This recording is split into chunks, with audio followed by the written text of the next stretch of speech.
they're selling y'all wolf tickets, people. You're eating them right up. Hey, pussy, are you still there? I back. Trust me, I back. But I'm not impressed by your performance. You do nothing. You do nothing.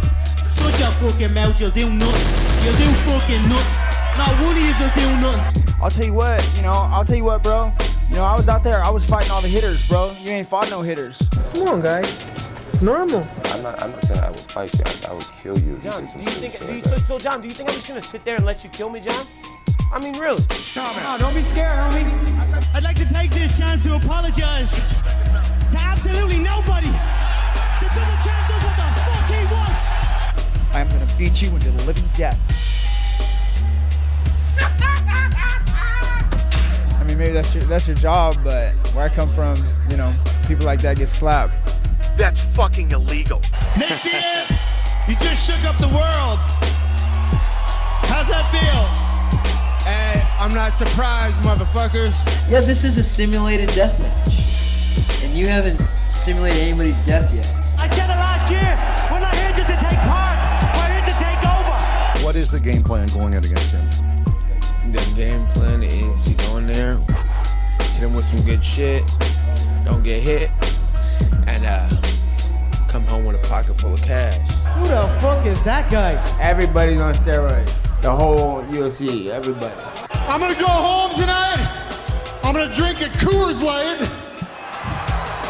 That's a Coors Light because Bud Light won't pay me nothing. Do you want to be a fighter? That is my question. Any of you radio personalities think you want smoke? Call me Mr. Chimney. I want smoke. Yes. What is up, MCR family? Another daily edition of the show live on YouTube, obviously podcast form, iTunes, Spotify, radio, etc. I'm Matt, the hipster hunter. Going to be talking all things MMA today. Riding solo dolo, no Anthony, no Fu, and of course, you guys know Rob. He's not going to be on the show. He's only a boxing guy. However, you guys got me, solo dolo. Should be a fun show today. Going to be sort of breaking down briefly in a way, because we already did some content, obviously, on UFC 242 with Khabib versus Poirier. But I want to, now almost a week out, retrospectively look at the fight, sort of things that I've taken away from it, things I've heard from it, from other people that I value in terms of their insight in the technical aspect of the game.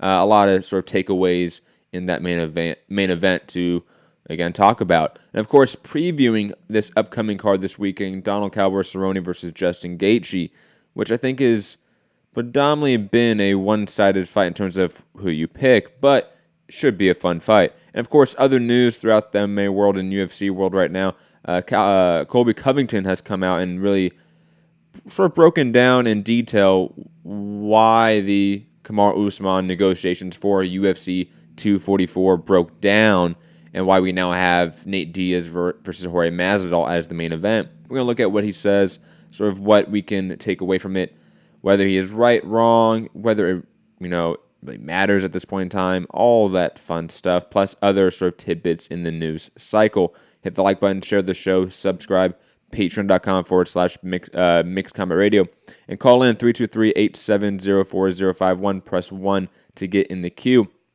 But let's talk about the main event of last weekend, Khabib Nurmagomedov versus Dustin Poirier, main eventing UFC 242 in Abu Dhabi in the UAE. Obviously, if you want some more in-depth thoughts on the location of the event, check out the preview of the fight card. I went really in-depth on that.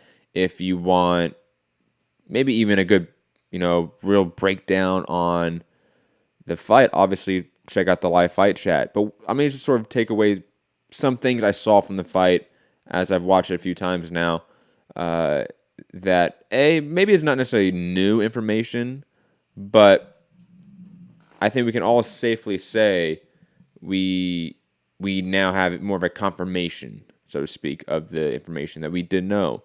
One is that Khabib, in terms of positional ground game, might be the most dominant we have ever seen. He might be the smartest we have ever seen.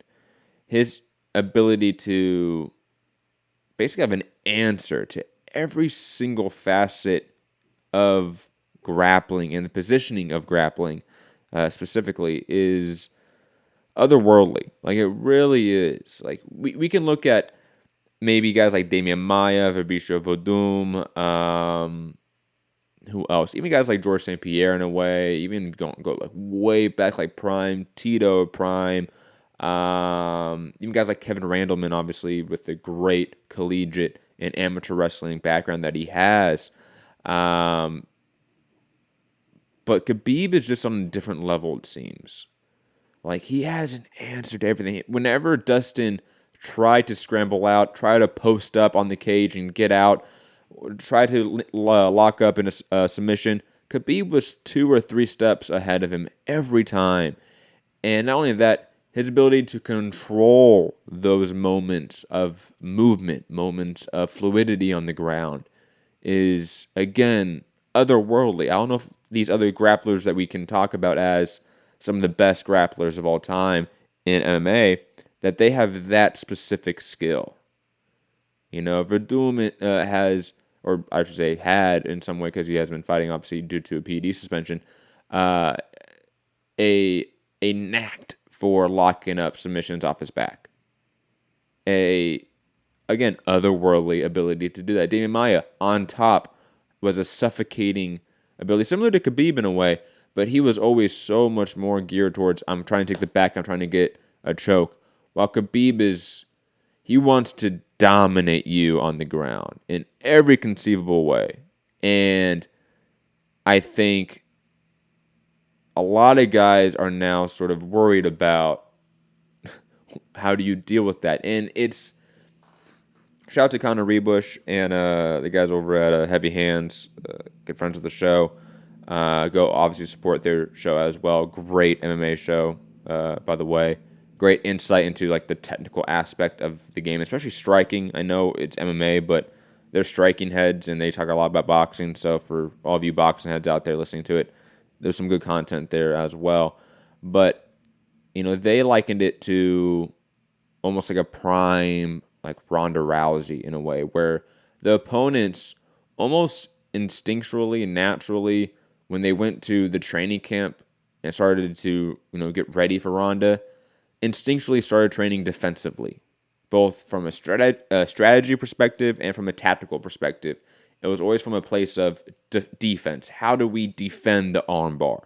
How do we defend the judo toss, right?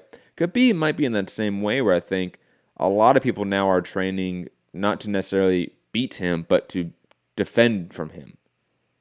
And that is the wrong way to go about it. Dustin Poirier needed to basically get off those 2 black lines, get off the cage, and march Khabib down, march him back. Otherwise, he was going to lose. Khabib is one of those guys where the traditional model of getting off the ground, right? If your back is on the ground and you want to get up, how do you do that? If you're in open space, it's a lot harder, traditionally speaking. So what you were taught was go to the fence, scoot up to the fence, and then you can sort of wall walk your way up. You can post up with an arm. You can do certain things and have the cage there as support to help you get up. Khabib is so adept at basically ripping out your post every time, grabbing an ankle and pulling you out every time. He is so good at that. And I don't think anyone is quite as good as him in all of MMA history at that specifically. And I've seen other guys that are newer in the game start doing things like that. Start focusing on pulling the post out of the way, grabbing that ankle and pulling somebody's balance off. You know, just being far more proactive with tearing apart someone's game off that cage and having a grueling, fast nature of it.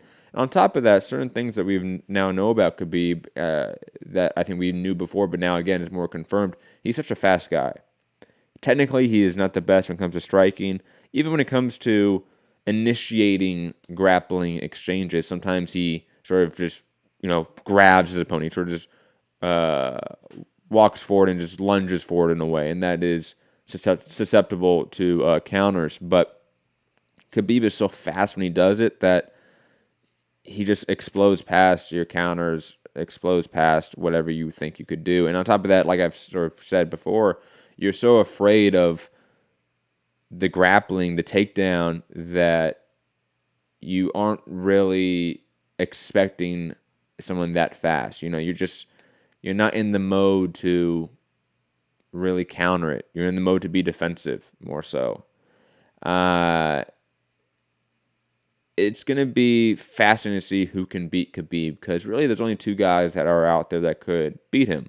One is obviously Tony Ferguson, who is one of the great pressure fighters of the lightweight division, and you need to pressure Khabib to beat him. You cannot let him pressure you. You will lose every time.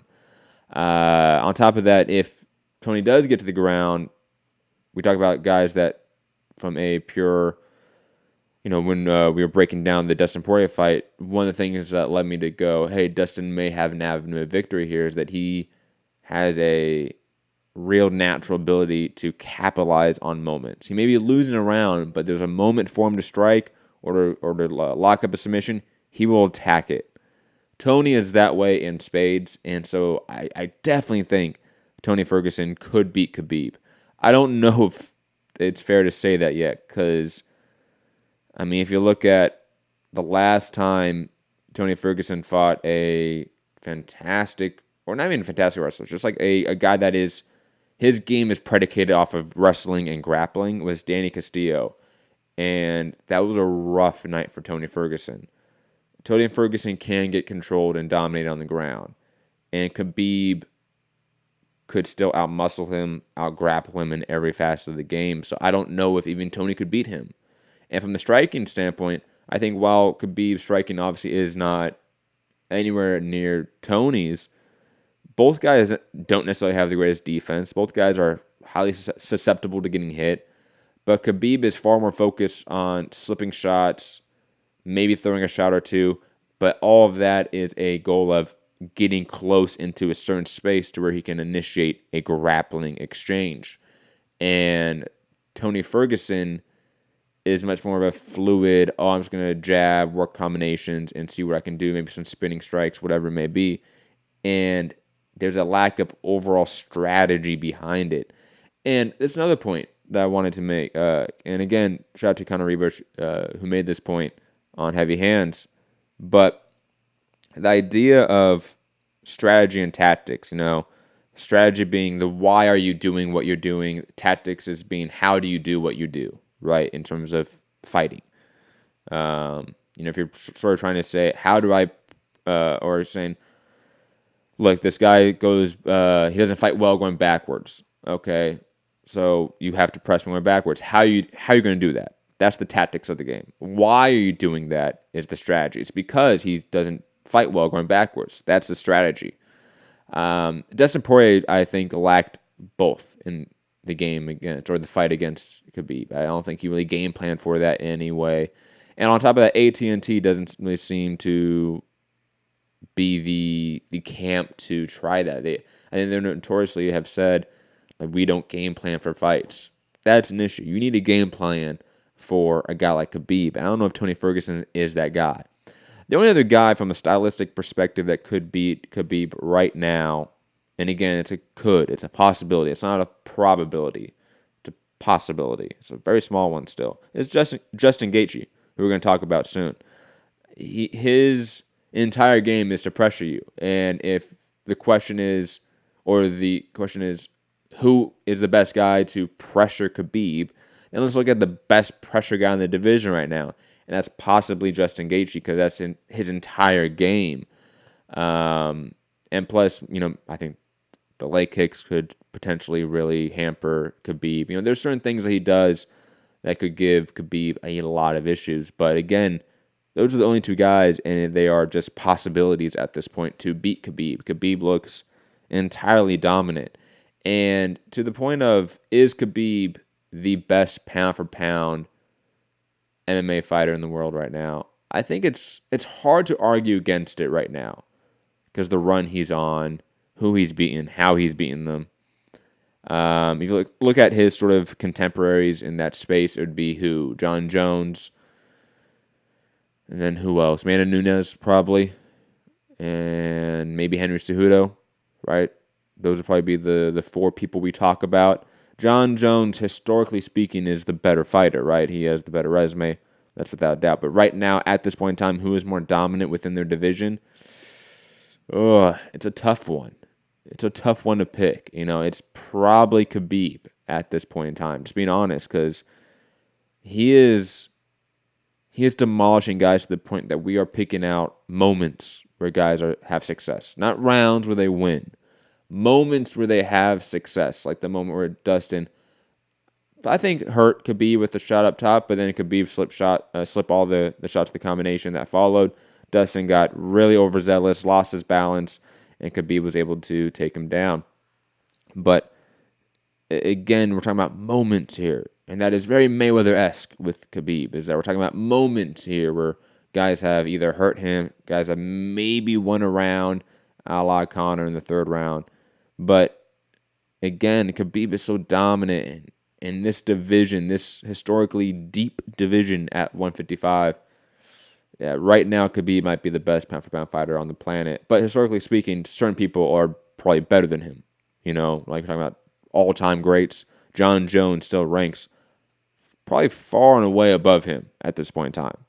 But that's not really what we're talking about with pound-for-pound right now in this day. Moving on, though, but shout out to Paul Felder, pick up a split decision against Edson Barboza, but not shout out to the two judges who scored it 30-27 for Edson Barboza and 30-27 for Paul Felder. There's no way you can score all three rounds for either guy there. Curtis Blades picked up a huge win as well. Carlos Diego Ferreira picked up a win against Maribek Taisimov. Big win for him. Jordan Calderwood picked up a win against Andrea Lee. Good win for her. And some other notable people like Belal Muhammad, Sarah Marias also picking up wins. Moving on, though, to the card coming up this weekend. Donald Cerrone versus Justin Gaethje. Obviously, this fight, I think, is an easy one to pick. This doesn't take a rocket science to understand. Donald Cerrone has certain technical ability that leads to the possibility of him being able to outstrike Justin Gaethje and being able to hurt him. However, let's be honest here. Donald Cerrone's kryptonite is pressure fighters, historically speaking.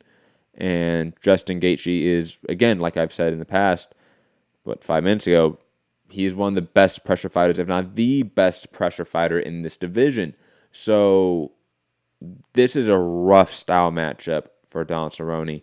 The best thing you can do is hope that on the back foot, because he is going to be on his back foot, circling around the cage, is that his jab is going to be efficient, that his counter right hand is going to land at will, and that his step-in knee that he loves to throw will be effective. And on top of that, that he can somehow win the leg kick battle between Justin Gaethje.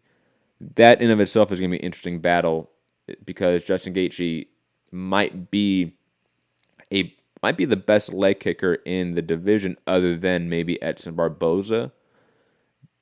But even then, I would probably still give it to Gaethje at this point in time. And that might be sacrilegious to say, but it seems like he is the most efficient at it at this point in time. But this kickboxing match is going to go really fast.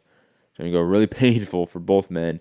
I think Gaethje is going to win this one, probably the first or second round in a TKO or KO fashion. And again, I think this one's probably going to be a relatively quick fight. I wouldn't be surprised if this lasts 2 or 3 minutes, and after 2 or 3 really heavy exchanges, Cerrone just goes down, and Gaethje just explodes and piles on him, and it's over, to be honest. Glover Teixeira is fighting Nikita Krylov as the co-main event. I'm going to pick Teixeira to beat Krylov, but that really pains me because I'm a huge Nikita Krylov fan. But Teixeira is one of those guys, I just think that even though he is obviously way past his prime, technically speaking, he's probably still one of the better guys in the division from a pure grappling perspective. And while Krylov is a good judoku, I think Teixeira is going to be the better guy once it gets to the ground. So I'm going to pick Teixeira in this fight. Plus, I think he has probably the better, more efficient striking. Krylov has the more varied striking game, but Teixeira is the more efficient guy. He is far more simple in his game, but far more efficient at it, like I said. Todd Duffy coming back from a 4-year layoff. No prediction on that fight. Uriah Hall versus Antonio Carlos Jr. Shout out to Uriah Hall, man. He's been around for a bit. Hope he gets a win. Misha Cirkunov versus Jimmy Crute also on that card. Louis Smoka, Chaz Skelly, Marcin Tibura also on that card as well. But moving on, guys, we're going to get to the news of the day. And remember, we're going to be back on at 2 p.m. for our regular boxing show. So don't worry, guys. It's going to be okay. Why is this not popping up? There we go. Sorry, there we go. Let's get to the news of the day. Colby Covington obviously has been out there detailing what happened with the negotiations for the Kamaru Usman fight at UFC 244, and quote, hostage negotiations, I think has been the one that's been used in the headlines the most.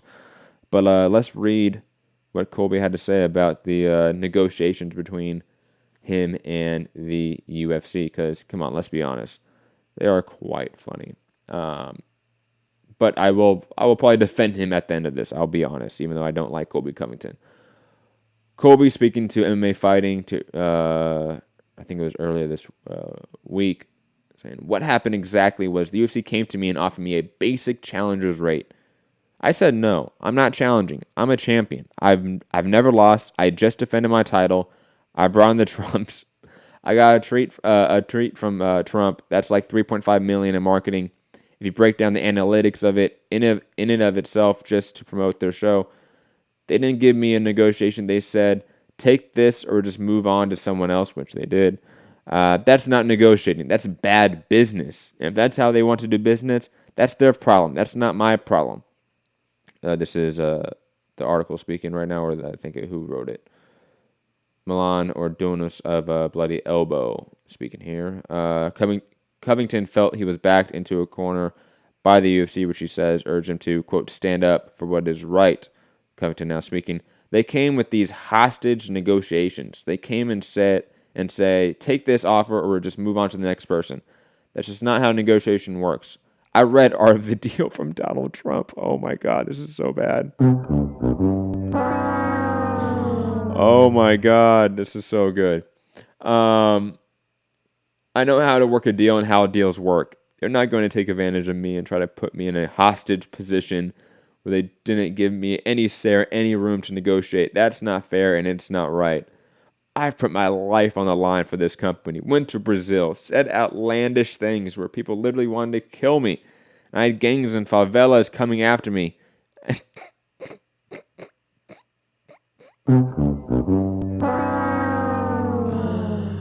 Oh, gosh. Come after me, and they still want to come at me with this basic challenger entry fee type money. I'm standing up for what's right. He then goes on to say, they went from me to Jorge to someone else. He turned all of them down. The issue is not me. I want to fight. I'm ready to fight. I'm healthy to fight. It does bother me that they'll go to a jobber and a journeyman. Ooh. Like Jorge Masvidal. And he's so desperate and he's so broke right now that he's going to take any offer the UFC throws at him. He'll take this basic challenger fee because, let's be honest, he's 2-2 in his last 4 fights. He's 5-5 in his last 10. So what's he going to do? What's going to take? So he's going to take anything the UFC gives him. The UFC used Jorge Masvidal as a pawn. Oh. Pawn. And we all know I'm playing chess, not checkers. They wanted to use Jorge as a little pawn to fight for the JMF, the Journeyman Mother Effing title, against another scrub and jobber, Nate Diaz, who has a 50-50 record, 1-1 in the last 3 years. He's a Stockton sore boy. Oh my God, this guy is so mad. Stockton sore boy. It's just okay, Covington. They just use those guys as pawns against me and Usman. Oh, good times, good times. Look, first off, I think if this is all true, that he was offered a challenger's fee, so to speak, for the fight, I can understand why he would be upset. I don't think he is a massive draw. I don't think the ESPN numbers prove that in any sort of way, shape, or form. The gate revenue really didn't show that much either. So we're not he's not a superstar in any sense of the words. However, he's a guy that clearly is probably the second best welterweight in the world, so he should get paid handsomely for it. And I've been on record here saying that even the very top guys like Conor McGregor are probably grossly underpaid comparative to other combat sports a la boxing when it comes to drawing power and star power. So Covington probably was getting undervalued in the negotiation. Whatever, how much of negotiation that was is beside the point. However, it's just like he's right in the issue that the UFC has bad business practices in terms of how they negotiate with challengers and champions and fighters, etc. Like, this is not new. I mean, I've rallied about this for a long time for any of those that listen to the show for a long period of time. Like, you guys know, like I've been very adamant and in support of fighter pay increase, fighter wage revenue share just overall increasing. Check out the antitrust hearing breakdown I did. I think I did that with was it Anthony Walker? I think it was with Anthony Walker, or I did by myself. I forget, but check that out. A few days ago on our YouTube channel. But his solution is so narrow-minded. I'll put it that way, because the solution isn't what he's saying. Like, he's not even saying a solution here. He's just saying, "Pay me more. I'm not gonna fight," which is awesome. You can do that, but you by yourself doing that doesn't change anything. Like, you might get a marginal pay increase in your next fight because the UFC is like, fine, we're going to get this guy to shut up. But you're not going to get paid what you're probably valued, Colby. Like, if we're being completely honest here, if I'm arguing in your best interest, what you should be doing is getting together with your other fighters, going to either Project Spearhead, attaching yourself to the class action lawsuit, something. Because otherwise, structurally speaking, nothing's going to change. And the next time you have a big fight, you're going to come into this same exact situation with the UFC again. So if you want this to change, Colby, if you want the UFC's bad business to go away, if you want them to treat you right, the answer is not to actually yell in the media and say, me, me, me. The answer is to go to John Fitch and Nate Quarry or Kung Lee or Kyle Kingsbury over with the class action lawsuit. Hal Singer, shout out to Hal Singer. Or, you contact people at Project Spearhead like Leslie Smith and Lucas Millbrook. You contact those people over there. Either course, it's fine. Like, at least do something that would structurally change the issue that you were talking about. Otherwise, you're just pissing into the wind, Colby. God honest truth. Moving on, though, from Weili Zhang's fantastic win against Jessica Andrade in the UFC China card, I think it was 2 weeks ago. The report is the UFC now negotiating to double the broadcast fees in China after Weili Zhang's championship win. Yes. However, stitching back to my point earlier, how much do you think Zhang is going to get from this? Like, how much do you think she's going to get paid from this doubling of the broadcast fees the UFC is looking for in China? I'm going to guess probably not any of it. And that's a shame, because it was clear that the thought was either Andrade, who's a champion that we don't know if we can really promote. I'm speaking as the UFC. We don't know if we can really promote as a champion and make money, real money off of her yet. So let's have her fight in China against this Chinese sort of upstart, in a way, this Chinese prospect. And if she wins, then boom, maybe we have a market here we can tap into in China. That is obviously a market that every Western corporation has been wanting to get into since the 70s. So, again, not surprising this is the route they go. I just hope that Zhang is, clever enough that she, like Covington, recognizes the structural issue here, but then, unlike Covington, actually actively tries to fix that structural issue, which is UFC fighter pay. Because she should get a giant chunk of that. Because without her, I don't think they can go to whichever Chinese TV networks they're aligned with and go, hey, we want you guys to pay us double now for the content we deliver you. They don't do that unless they have a Chinese champion. Like, this is pure, simple, common sense economics here. But it seems like the UFC fighters aren't thinking in that wavelength at this point in time. But again, shout out to a market that's about to explode, it seems, per MMA payout, which is always an awesome site. Shout out to Jason Cruz. Reuters reports that Zuffa will be adding a $465 million loan to its existing $1.875 billion loan as a company that has benefited from its media rights deal from ESPN. Per Moody's, revenues as the second quarter of 2019 have the company clearing over $700 million. Oh my God. Wow. Holy shit.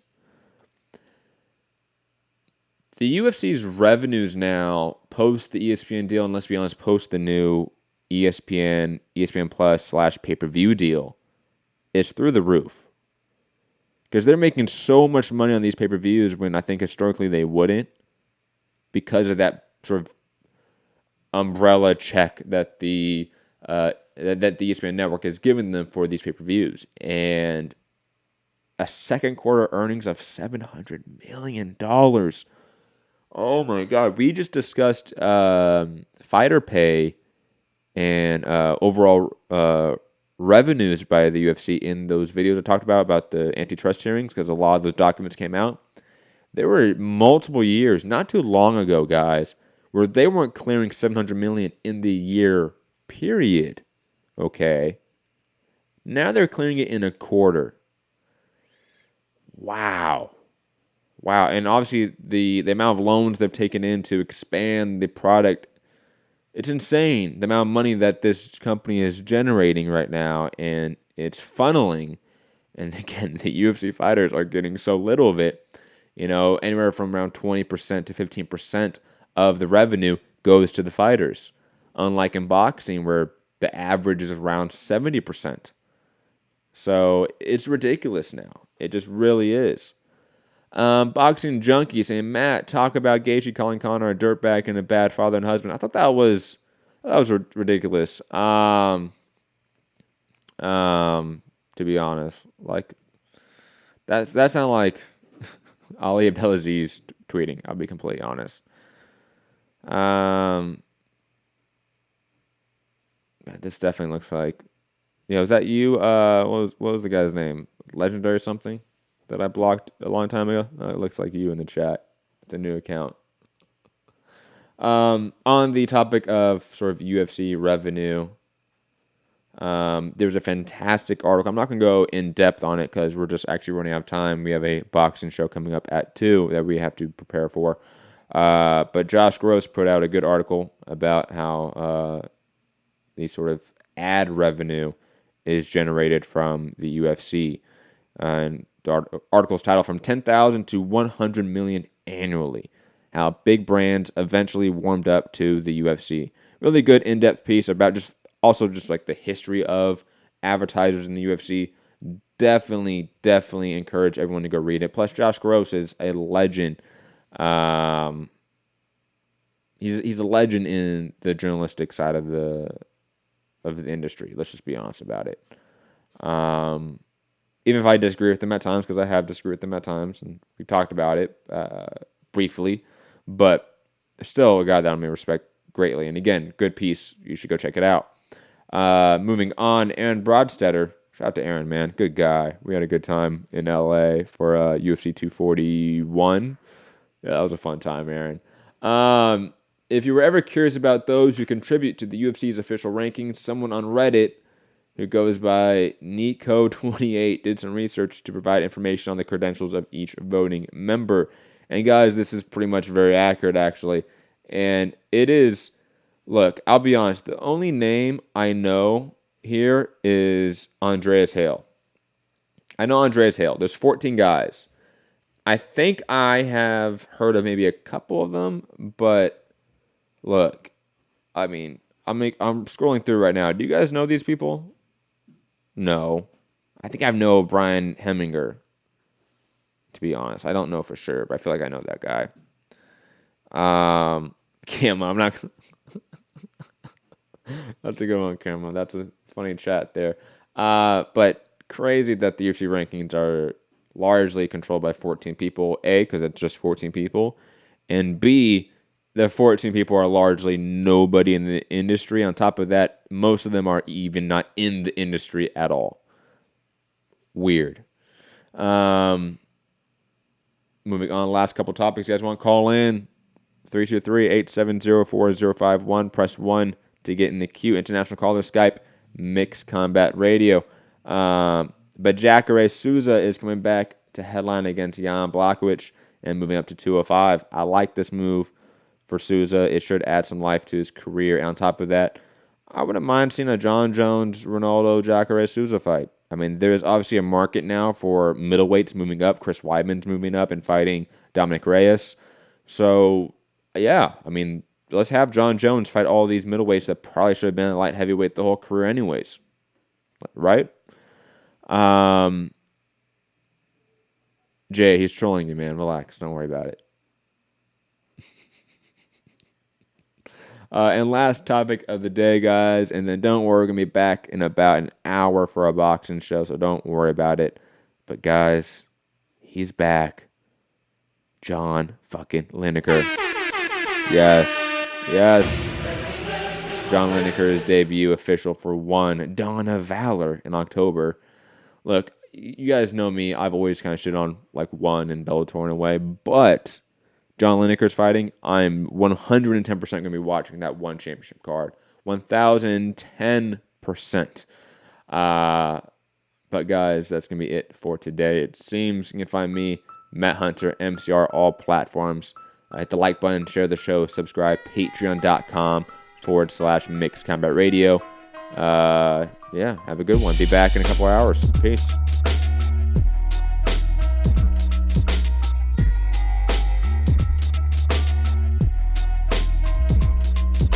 Fuck that shit. Fuck boxing. Fuck boxing. You're the only person that says that. Are you off your tits? Have you been smoking something? Everybody's on steroids. The whole UFC, everybody. Who the fuck is that guy? Hey, pussy, are you still there?